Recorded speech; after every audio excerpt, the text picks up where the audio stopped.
누가복음 24장 44절에서 49절입니다. 예수님이 제자들의 모여 있는 가운데 나타나셨어요. 이 제자들은 다들 마음이 심란합니다. 예수님이 죽으셨고 근데 부활하셨다는 거예요. 근데 그 부활을 본 여자들이 있고 시몬 베드로가 있지만 나머지 제자들은 긴가민가 모든 것이 두렵고 의심이 됩니다. 이런 가운데 예수님이 제자들 가운데 나타나셔서 평강하라 하시고 봐라 내 몸을 만져봐라. 영은 살과 뼈가 없는데 나는 살과 뼈가 있다 하고 십자가 못 박혀 죽으신 그 흔적을 보여주셨어요. 이렇게 하시는데도 제자들은 너무 놀라고 또한 기쁜데 믿기가 힘든 겁니다. 이 복잡한 그 제자들의 마음을 이해하겠어요? 예수님이 살아나셔서 너무 기쁜데 근데 놀랍고 또 진짠가 의심이 되고 해서 예수님이 먹을 것을 달라 하셔 제자들이 그 구운 생선 한 토막을 이제 들어요. 예수님이 그것을 받아 잡수셨다 합니다. 이제 예수님이 살아나신 거죠. 제자들이 이걸 확인한 겁니다. 제사상에 제사밥 귀신이 밥 먹는다 하는데 귀신이 밥 먹은 거 표가 나던가요? 밥이 그대로죠. 그리고 제사 끝나고 나면 그 밥을 사람들이 먹지 않아요? 예수님이 귀신이 아니신 거라. 예수님이 생선 한 토막을 드시는데 진짜 생선 한 토막이 없어진 거라. 예수님이 살아나신 거예요. 예수님이 살아나셨다 하면 하늘로 올라가신 게 맞고요. 그리고 다시 재림하시는 건 맞아요. 예수님을 믿는다 하는데 예수님의 부활과 성천과 재림을 안 믿는다면 그 믿음은 정상적인 믿음이 아니죠. 생선 한 토막을 잡수신 후에 예수님이 하시는 말씀이 이래요. 내가 너희와 함께 있을 때에 너에게 말한 거 모세의 율법 선지자의 글 시편에 나를 가리켜 기록된 모든 것이 이루어져야 한다는 내 한 말 이게 이것이다 고 하신 거예요. 그리고는 그들의 마음을 열어 성경을 깨닫게 하셨답니다. 앞에 엠마오로 가는 제자들, 그 두 제자가 예수님을 만나 이야기를 나눈데도 예수님인 줄 몰랐다는 거예요. 예수님이 그들에게 모세의 글, 선지자의 글을 풀이해 주셨어요.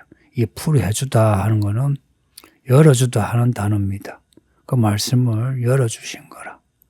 제자들이 그 말씀을 들을 때 마음이 뜨거워졌어요. 그러다가 도착해서 이제 또 밥을 먹는데 예수님이 축사하셔. 축사가 끝나니 이 제자들의 눈이 열려 예수님을 알아봤다 합니다.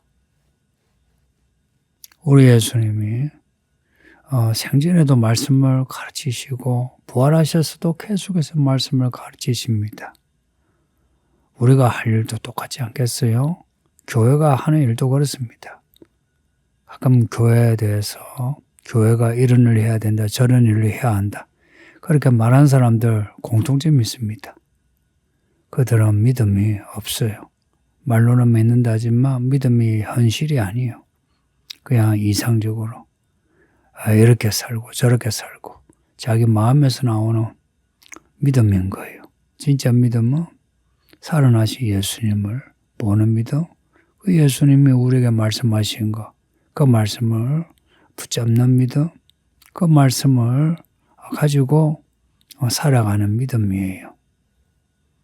우리 예수님이 모세의 율법과 선지자의 글 시편을 말씀하시면서 이 성경이 나를 가르쳐 기록된 말씀이다 하신 거 보세요. 구약은 전부 예수님 이야기입니다. 이스라엘 역사가 아니고요. 예수님에 대한 예언입니다. 이걸 명확하게 받아들여야 돼요. 구약은 이스라엘 역사가 아니라 예수님에 대한 예언입니다. 그러니 이스라엘이 나타나기 전에 창세기에 천지창조와 에덴 동산 나오고요. 아브라함, 이삭, 야곱이 나오죠. 예수님에 대한 말씀입니다. 예수님에 대한. 왜 예수님에 대한 말씀을 기록하실까요? 예수님이 나타나셔서 우리를 구원하시니까 그걸 알아봐라 한 겁니다. 준비하라는 겁니다. 똑같이 예수님의 재림도 그래요. 예수님이 재림하신다는 거. 복음서부터 그리고 요한계시록까지 전부 예수님의 재림에 대한 내용입니다. 시작과 마지막이 되신 우리 예수님. 그 시작은 그 마지막에 예수님의 재림을 염두에 두고 시작하신 겁니다. 할렐루야. 이렇게 우리 하나님은 일관된 통일된 이야기를 가지고 일하시는 분입니다. 그러니 우리의 믿음도 일관된 통일된 믿음을 가져야 합니다. 우리 예수님이 이 제자들 마음 놀랍고 의심하는 두려워하는 이 마음 만지셔 이제 성경을 깨닫게 하신 거예요. 성경을 깨닫게 하신 겁니다. 이 성경을 읽고 듣고 깨닫는 게 이렇게 어렵습니다. 사람 힘으로 안 되는 거예요. 이 설교를 첫날 만날 들어도 받아들이지 못한 성도들이 많아요. 특히 남자들 딱 정신 차려서 말씀 마음을 열어 받아들여야 깨달아요. 안 그러면 평생을 읽고 들어도 아무것도 없어요. 그러다가 집사 되고 장로 되면 교회 망쳐요. 우리 예수님이 계속 하시는 말씀이 그리스도가 고난을 받고 제3일에 죽은 자 가운데서 살아날 거, 또 그의 이름으로 죄 사함을 받게 하는 회개가 예루살렘에서 시작하여 모든 족속에게 전파될 거, 이거 기록되었으니 너희는 이 모든 일에 증인이 되어라 하는 겁니다. 증인이라 한 것은 증인이 되어라 하시는 거예요. 예수님의 부활하신 이 부활이 무슨 부활이냐? 죄사함을 위한 죽음이요. 그 죄사함의 그 생생한 증거가 뭐냐? 부활입니다. 예수님 그냥 죽기만 했으면 증거가 안 나타나요. 근데 예수님이 그 죽음 뒤에 부활하심으로 죄사함의 증거가 나타난 거예요. 그리고 예수를 믿는다 할 때는 첫째는 회개죠. 회개.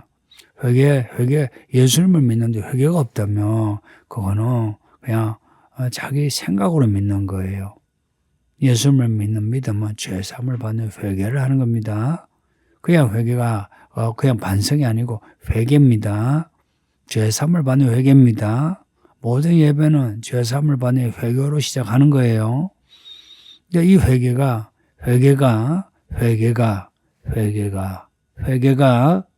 예루살렘에서 시작하여 모든 족속에게 전파될 것이 기록되었답니다. 회개가 예루살렘에서 시작되어 모든 족속에게, 사도행전에는 땅끝까지 나오죠. 회개입니다. 믿음의 시작은 회개예요. 교회의 시작은 회개입니다. 너희는 이 모든 일의 증인이라. 너희는 이 일을 하라는 거죠. 그런데 이 일을 아무나 하겠습니까? 하나님의 능력을 가져야 할 수 있죠. 사람 힘으로 회개가 되고 사람 힘으로 예수의 증인이 되느냐? 그러면 교회 안 다니는 사람도 다 할 수 있죠. 그런데 교회 다니지 않으면 안 되고요. 교회를 다녀도 특별한 하나님의 선물을 받지 않으면 안 돼요. 49절에 볼지어다 내가 내 아버지께서 약속하신 것을 너희에게 보내리니 너희는 위로부터 능력을 입혀질 때까지 이 성에 머물라 하신 거예요. 그래서 나중에 제자들이 고향으로 돌아가지 아니하고 또 고향으로 돌아갔던 제자도 다시 돌아와서 예루살렘에 머물러 하나님이 약속하신 그 능력 입을 때까지 머물러 기도했다는 겁니다. 내 아버지께서 약속하신 거. 왜 약속하시겠어요? 약속을 이루시려고 약속하신 거죠. 우리 하나님 우리에게 성령을 주시면 약속하셨으면 약속을 이루시는 겁니다. 근데 성령을 받지 못하고 충만하지 못하다 하면 누가 문제입니까? 우리가 문제죠. 성도님들, 왜 내가 성령 충만하지 않고 성령을 받지 못했는가에 대해서 깊이 생각해야 합니다. 이걸 두고 비관적으로 자학해라. 나는 믿음에 안 돼. 나는 끝장이야. 나 믿어도 소용없네. 이런 식으로 하라는 게 아니고 왜 내가 성령을 받지 못했나? 주시려고 하는데 내가 왜 받지 못했는가 하는 겁니다. 이거는 라오디게아 교회에 대해서 말씀하시면서 내가 문 밖에 서서 두드려 놓으니 문을 열라 하는 겁니다. 마음을 열라 하는 겁니다. 왜 마음을 열지 않습니까? 못 돼서 그렇습니다. 우리가 못 됐어요. 당신이 못 됐다고. 이걸 인정하지 않으면 당신은 믿음이 없는 거예요. 이 정도로 제가 직설적으로 이야기하면 받아들여야지.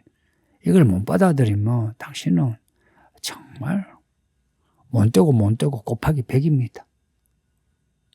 아무리 못 돼도 우리 하나님이 같이 사랑하시며 사랑에 이 사랑으로 녹아야죠. 위로부터 능력을 입을 때까지 성령을 받아야 능력을 받는 거예요. 이 능력으로 무슨 일을 하느냐? 돈 벌고 누리고 이게 아니고 예수님의 이 복음에 죄 사함을 받는 회개, 성령을 받는 은혜, 이것에 정인이 되는 겁니다. 서울교는 거예요, 성도님들. 새해가 됐고 공동의회도 했는데 일꾼으로 세워진 여러분들 좀 실질적인 교회 일꾼 되셔서 우리 성도들 한 분 한 분이 다 예수님의 정인 되시기를 바랍니다. 아버지 하나님 감사합니다. 주의 말씀 읽고 들었으니 모든 성도들이 다 성령을 받아 능력을 입어 예수님의 정인 되게 하소서. 예수님 이름으로 기도합니다. 아멘.